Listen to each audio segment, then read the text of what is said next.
स्वस्थानी व्रत कथा माघ महात्म्य कथावाचक समय सबै श्रोताले चन्दन अक्षता फूल लिएर हात जोड्नु, वक्ताले प्रार्थना पढ्नु। यम ब्रह्मा वरुणेन्द्र रुद्र मरुत सन्तु वन्त्य दिव्य स्तवे वर्दै साङ्गा पदक्रमो पनि सधैँ गरियन्ति यम सामगा ध्यान अवस्थित गतेन मनमा पश्यन्ति यम योगिनी यस्यन्तन न विदुषुरा चरागणा देवाय तस्मै नमः। श्रीमच्च चन्दन चर्चित जललप्पु शुक्लाम्बर मल्लिका मालालंकृत कुण्डला प्रविलसन मुक्त वाली शोभिता सर्वज्ञान निदान पुस्तक धरा रुद्राक्ष माला धारा वाग्देवी वन्दना मुब्जे बसतु मैत्रैलक्य माता चिरीं मकुं करोति वाचलं पंगुं लंघन्ते गिरिं यत्कृपा तहं वन्दे परमानन्द माधवं। नमो भगवते तस्मै व्यासाय मिततेजस्य यस्य प्रसाद क्षयामि नारायण कथामिमां नारायणं नमस्कृत्य नर चैव नरोत्तमं देवीं सरस्वतीं व्यासं ततो जय मुदिरयत्। यो प्रार्थना सकेर पुष्पाञ्जली चढाई नमस्कार गर्नु अनि वाचकले कथा भन्न थाल्नु, श्रोताले एकचित्त भएर कथा सुन्नु। श्री स्वस्थानी व्रत कथा प्रारम्भ। अथ प्रथमो अध्याय। अघि कुनै समयमा अगस्त्य मुनि तपस्या गरिरहेको आश्रममा आफ्नो वाहन मयूरमा बसेर स्कन्द कुमार आइपुग्नुभयो। अगस्त्य मुनिले अकस्मात आफ्नो आश्रममा आइपुगेका कुमारजीको आसन पाद्य आधर्य आदिले पूजा सत्कार गरेर बसेपछि अगस्त्य मुनिले विनयपूर्वक कुमारजीसित सृष्टिको विषयमा जानकारी प्राप्त गर्ने इच्छा गरेको हुनाले कुमारजी आज्ञा गर्नुहुन्छ। हे अगस्त्य मुनि, म तिमीलाई सृष्टिको विषयमा यथाक्रम भन्दछु, तिमी एकचित्त भएर सुन। परम ब्रह्मा परमात्मा कि मायामय शक्ति रूपिणी प्रकृतिका गर्भमा अनन्त कोटि ब्रह्माण्डहरू अनेक उत्पन्न हुन्छन् र उनैको इच्छाले विलीन पनि हुन्छन्। यसको परावर छैन र गणना गर्न पनि सकिन्न। अत तिनै अनेक ब्रह्माण्डहरूमध्ये यो पनि एउटा ब्रह्माण्ड हो। यसैमा हामीहरू बारम्बार जन्मने र विलीन हुने गर्दै रहन्छौँ। यस्तो अलौकिक ब्रह्माण्डको विषयमा जिज्ञासा कुनै आश्चर्य मान्ने कुरो होइन। अत यस ब्रह्माण्डको रूप कस्ता प्रकारको छ र यसको विस्तार कति छ, यहाँ कुन कुन वस्तुहरू प्राप्त हुन्छन्, यसको निर्माण भएको कति वर्ष भयो, अब यसको आयु कति शेष छ अनि कसरी यो विलीन हुन्छ, यी सबै कुराहरूमा विचारशील व्यक्तिहरूमा उत्पन्न इच्छाको पूर्ति हुन सक्यो भने जान्न खोजेको कुरा पूर्ण हुन जाँदा जिज्ञासु श्रोताको पनि मनमा सन्तुष्टि अवश्य हुनेछ। हुन त यो कुनै सामान्य कुरा वा विषय होइन, त्यसैले केवल अड्कल वा यताउता सुनेको भरमा यस गहन विषयको तत्त्व निर्णय गर्नु अनुचित हुनेछ। अत त्रिकालदर्शी अथवा तत्त्वज्ञ ऋषिमुनिले बनाएको अनेक शास्त्रहरूको मनमा गरेर कुनै निश्चयमा पुग्नु उत्तम हुनेछ। फेरि कुनै सामान्य व्यक्तिका बुद्धिद्वारा यो अपरिमेय परिणामको राम्रोसित ज्ञान हुन सक्दैन। अत यसको सम्पूर्ण स्वरूप जान्न र चिन्न प्रथम वेद र वैदिक शास्त्रहरूको चिन्तन मनन र सहयोग प्राप्त गर्नु अत्यावश्यक छ। अत वेद पुराण मीमांसा दर्शन र धर्मशास्त्रहरूतर्फ दृष्टि दिने हो भने धेरै अघि यो सम्पूर्ण संसार जलमय भएको बेलामा शेष शय्यामा गरेर योग निन्द्रामा निदाउनु भएको परम ब्रह्मा परमात्मा स्वरूप श्री विष्णु भगवानका नाभिबाट सहस्त्रदल कमल उत्पन्न भयो।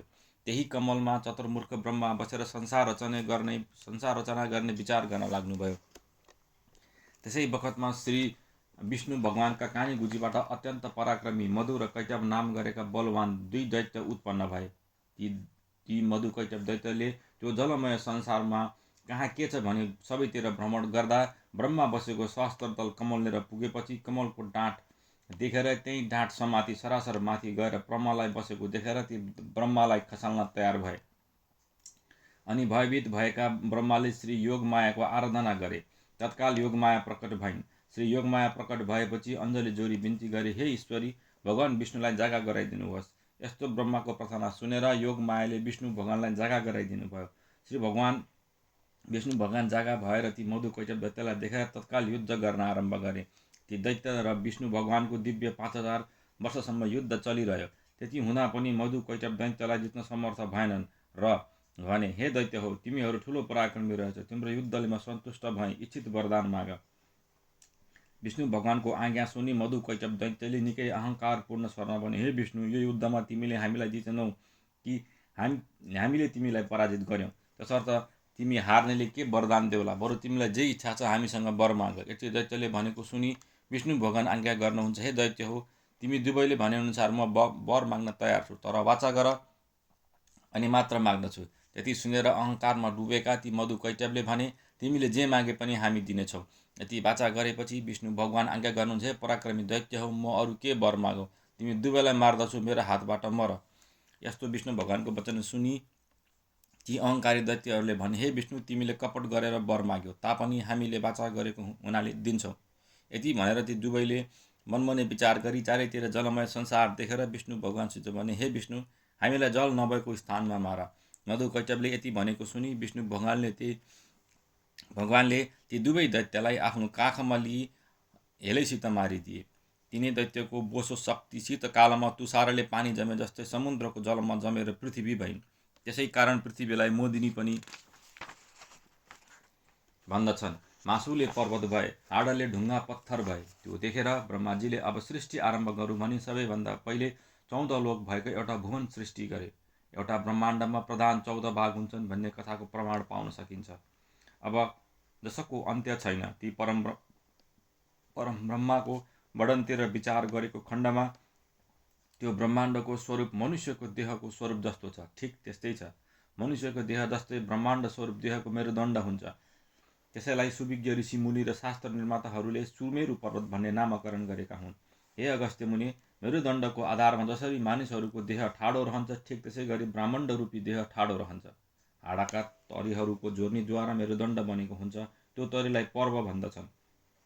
त्यसै कारण तरी भएका मेरुदण्डलाई नै पर्वत भन्दछन्। यो नामकरण तत्पर्व मरुदभ्यायम भन्ने व्याकरणको सूत्र अनुसार निदो गरिएको हो। अत मेरुदण्डलाई मेरु पर्वत भन्दा कुनै प्रकारको पनि नियम विरुद्ध वा अड्कलले भनेको होला भन्ने अनुमान हुँदैन। विज्ञानको यही प्रमाण अथवा आधारमा ब्रह्माण्ड रूपी देह उभ्याउने मध्य भागका पर्वहरूको सन्धि हुने स्थानलाई मेरु पर्वत वा सुमेरु पर्वत भनिएको हो। यो सुमेरु भनेको ब्रह्माण्ड रूपी शरीरको रीढ वा मेरुदण्ड हो। यो मेरुदण्ड ब्रह्माण्ड रूपी देहको बीचमा पर्दछ। यही मेरुदण्डको आधारमा नै ब्रह्माण्ड रूपी शरीर ठडिएर रहन्छ। फेरि दैवी लीला वा महिमा अनन्त र वर्णनातीत हुनाले यो नै यसलाई हेमाद्री सुवर्णगिरी आदि सौन्दर्ययुक्त वर्णनद्वारा नै गुणगान वा प्रशंसा गरिन्छ। हे अगस्त्य मुनि, यो भूलोकदेखि अलि तल र स्वर्गलोकभन्दा केही माथि यो सुमेरु पर्वतको विस्तृत फैलाउ छ। विन्ध्याचल, हिमालय आदि ठुला ठुला पर्वतहरूले जसरी थामेर दृढ राख्दछन्, त्यसै गरी ब्रह्माण्डलाई सुमेरु पर्वतले दौरो पारिराख्दछ। उपरोक्त सबै स्थूल पर्वत हुन्। यसैका आधारमा विशाल ब्रह्माण्डलाई 14 भागमा विभाजित गरिएको छ। ती 14 विभाजित अङ्गका नाम हुन्: भूलोक, भुवरलोक, सर्वलोक, महरलोक, जनलोक, तपलोक र सत्यलोक। यति माथिका अनि अतल, वितल, सुतल, तलातल, महातल, रसातल र पाताल। यी 14 लोकमध्ये तलका अतलादि 7 लोकमा इन्द्रिय भोग विषयका सुख स्वर्गलोक भन्दा पनि बढ्ता हुनाले जान्ने व्यक्तिहरूले यी लोकलाई बिल स्वर्ग पनि भनेको वा मानेका छन्। अत त्यहाँ इन्द्रिय सुखका लोभी दैत्य, दानवगण र अनेक थरीका नागगण इन्द्रिय सुखमा निमग्न भएर निवास गर्दछन्। धेरैजसो तिनीहरू दैवी प्रकृतिको विरुद्ध आसुरी विचारका प्रतिपालक मानिन्छन्। तसर्थ आफ्ना आफ्ना आसुरी विचार वा प्रकृति अनुसारका भोग भोग्न त्यही अधोलोकमा खुसी मानिरहन्छन्। अब माथिल्ला सतलोकमध्ये भूलोक र भुवरलोक यी दुवैलाई भौम स्वर्ग पनि भन्दछन्। बिल स्वर्ग र दिव्य स्वर्गको माझमा विद्यमान यो भौम स्वर्गलाई मध्यम श्रेणीको स्वर्ग भन्ने प्रमाण पनि पाइन्छ। यही भौम स्वर्गको उदरमा नै चन्द्र, सूर्य, पृथ्वी, ध्रुव, नक्षत्र आदि स्थूल लोकहरू विद्यमान रहेका छन् भन्ने शास्त्रहरूको प्रमाण वा सिद्धान्त पनि पाइन्छ। त्यसभन्दा माथिको लोकलाई दिव्य स्वर्ग भन्दछन्। त्यहाँ देवराज इन्द्रको राज्य छ, त्यसैले यसलाई महेन्द्र स्वर्ग भन्दछन्। त्योभन्दा माथिको लोकलाई महरलोक भन्दछन् र यही प्रजापत्य स्वर्ग पनि कहिन्छ। त्योदेखि मास्तिर ब्रह्म स्वर्ग छ। त्यो ब्रह्मा स्वर्गमा जनलोक, तपलोक र सत्यलोक यी 3 लोक पर्दछन्। त्यो भौम स्वर्गभन्दा मास्तिर सर्वलोकलाई दिव्य स्वर्ग भन्दछन्।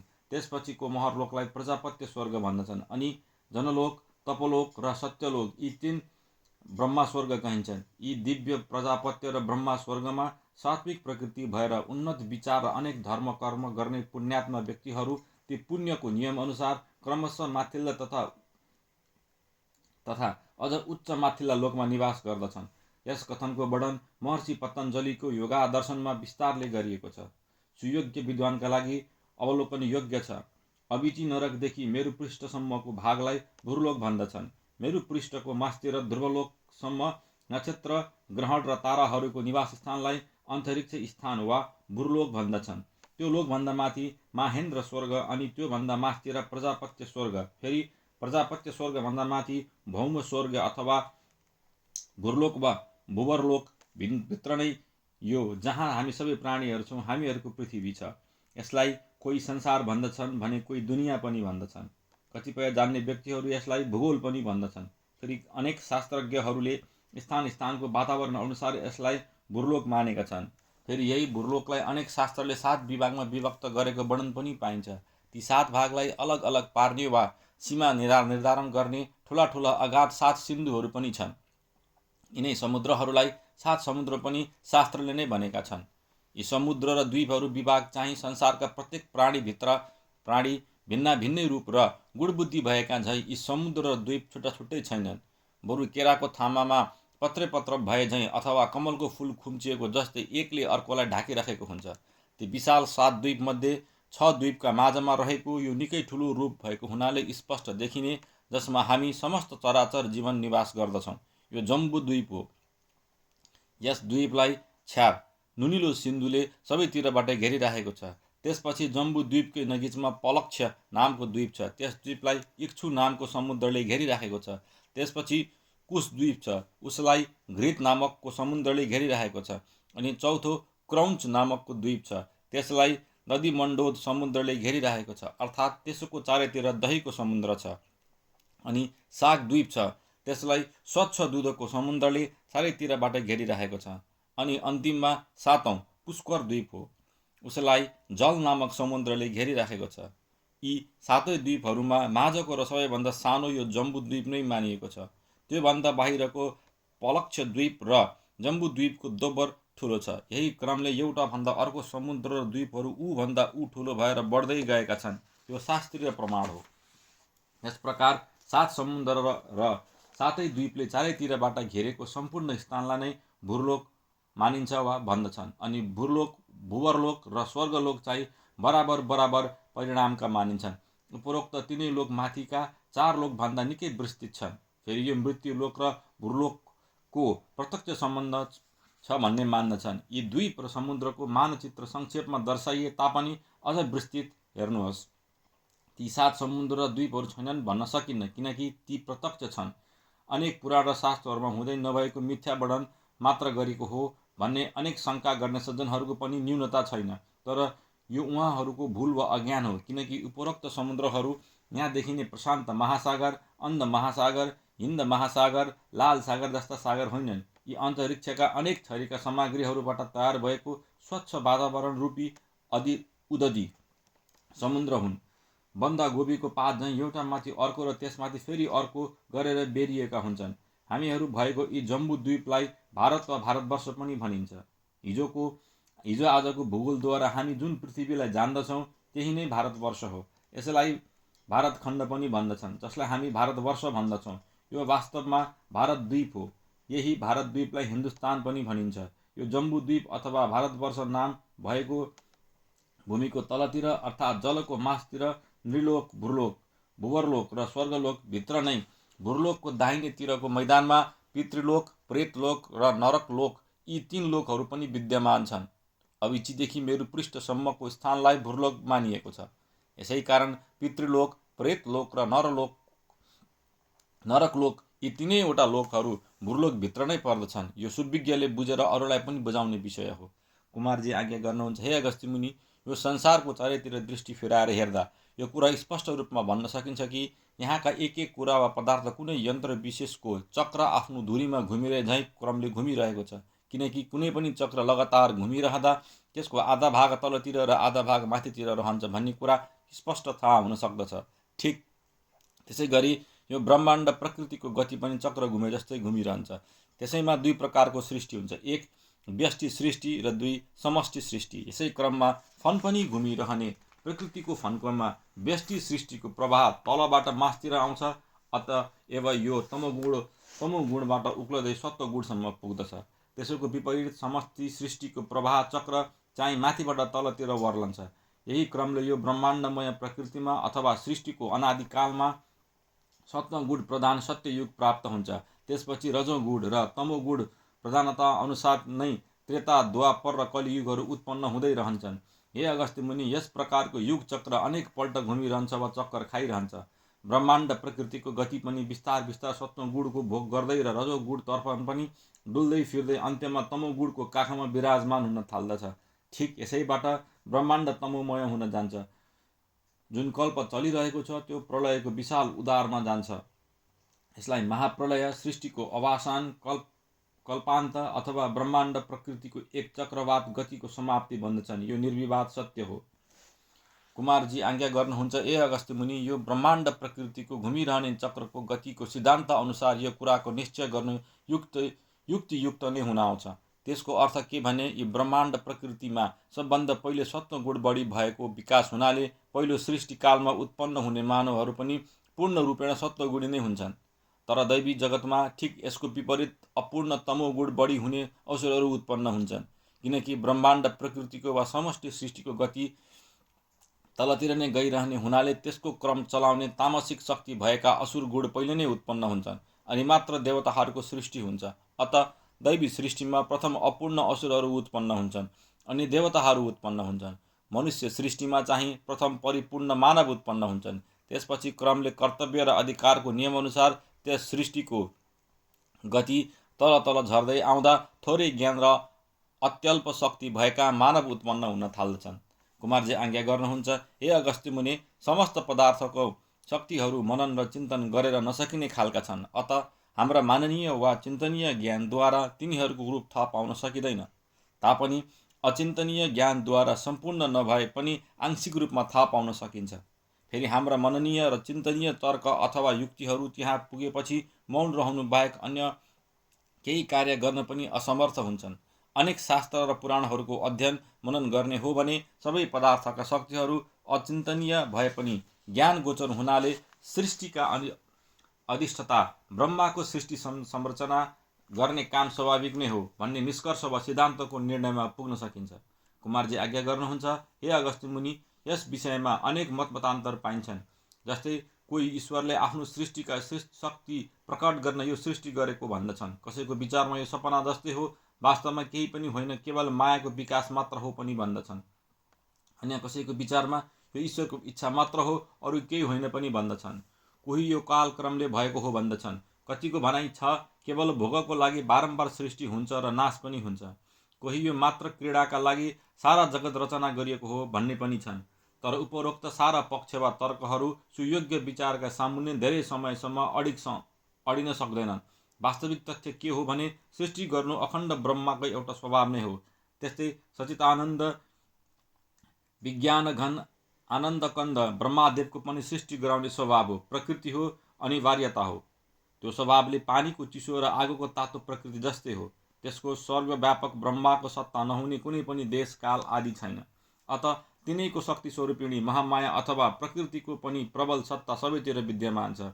प्रकृति तीन गुणले युक्त हुनाले र ज्ञान सत्तारूपी ब्रह्म सर्वत्र व्यापक हुनाले जड प्रकृति र चेतनाद्वारा सदैव स्पन्दन भइरहनु पनि स्वाभाविकै कुरा हो। त्यसै कारणले चैतन्य सत्ताको आश्रयमा स्पन्दन धर्म भएकी प्रकृतिमा त्यही स्वाभाविक स्पन्दन अनुसार सृष्टिका अनन्त धाराहरू प्रभावित हुनु पनि उचित वा स्वाभाविक नै हो। उसमा पनि ब्रह्मा केवल निमित्त मात्र हुन्। प्रत्येक वस्तुको आफ्नो आफ्नो प्रकृति नै सृष्टिका निम्ति मूल महाप्रकृतिद्वारा प्रेरित भएर सृष्टिको काम गर्दै रहन्छन् भन्ने शास्त्रीय प्रमाणमा पाउन सकिन्छ। प्रथम श्रेणीमा अनन्त ब्रह्मा र तिनकी शक्ति छन्।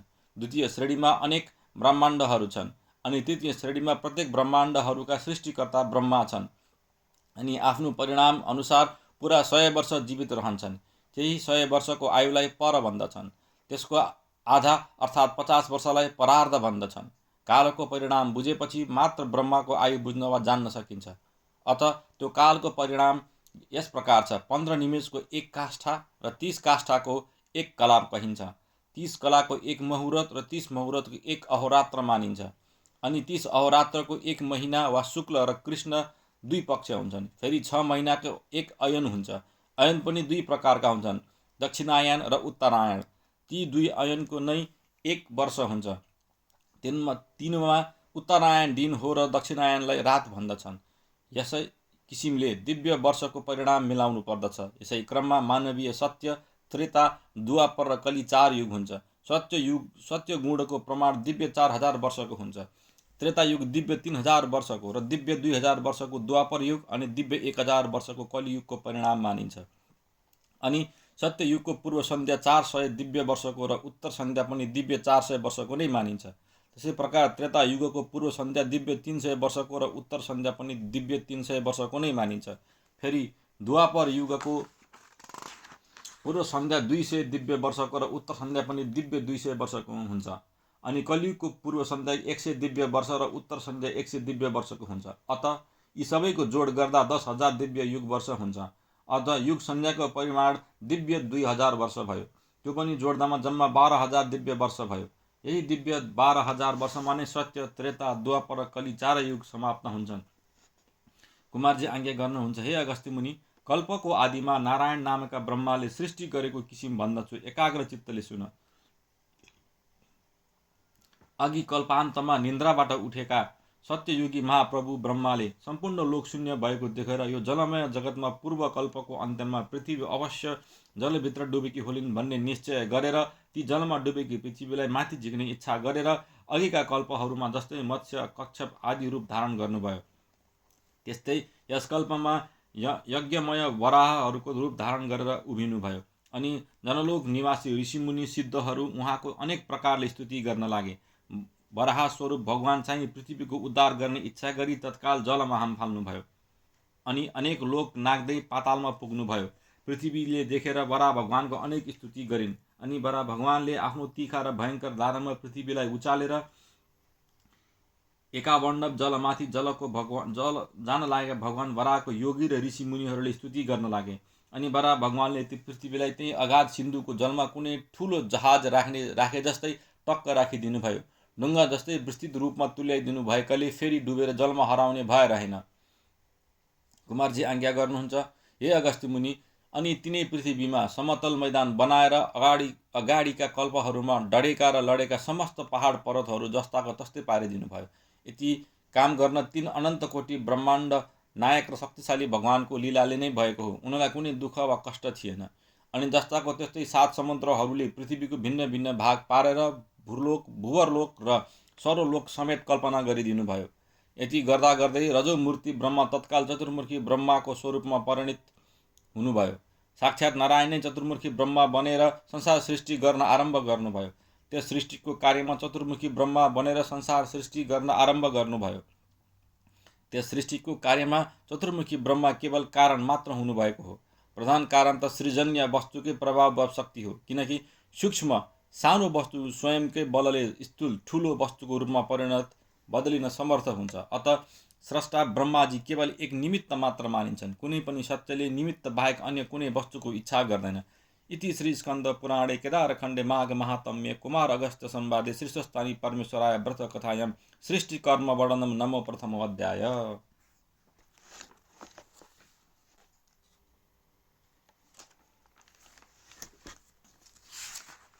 प्रतिदिन कथा सुनि श्रोताहरूले जल लिएर आफ्ना आफ्ना हात पानीले धोई पुष्पाञ्जली लिई हात जोड्नु र कथावाचकले यो तल लेखिएको मङ्गलचारण भन्नु। उपनयतु मङ्गल व सकल धन मङ्गललाय श्रीमान दिन किरण निबोधित नम नलिन जल निवेक्षण कृष्ण काले वर्षनु पर्जन्य पृथ्वी शास्यलिनी दोषयम क्षोभरहितो ब्रह्माण्ड सन्तु निर्भया अपुत्र पुत्रिण सन्तु पुत्रिण सन्तु पौत्रिण निर्धना सदना सन्तु जमन्तु शारदां शतम् तत्रैव गंगा यमुना च तत्र गोदावरी सिन्धु सरस्वती च सर्वाणि तीर्थानि वसन्ति तत्र यात्र चोदार कथा प्रसंग या कुंदन्तु दुसहार धावल या शुभ्र वस्त्रावृत या वीणावर दंड मंडित करा या श्वेत पद्मासना या ब्रह्मच्युत शंकर प्रवृत्ति वीरदेवी सादा वंदिता सामा पाथम सरस्वती भगवती निशेष जड़िया पहा कायेन वाचा मनसिन्द्रिव्या बध्यात्मान वनुश्रिते स्वभावत करोमि यतत् सकलम परस्मै नारायण यति समर्पय तत। नित्य कथा सुनिसकेपछि सुन्ने श्रोता र वाचकले पनि पुष्पाञ्जली चढाई दण्डवत प्रणाम गर्नु र आफ्ना आफ्ना मनले चिताएको वर माग्नु। शीर्षस्थानी परमेश्वराय नमः।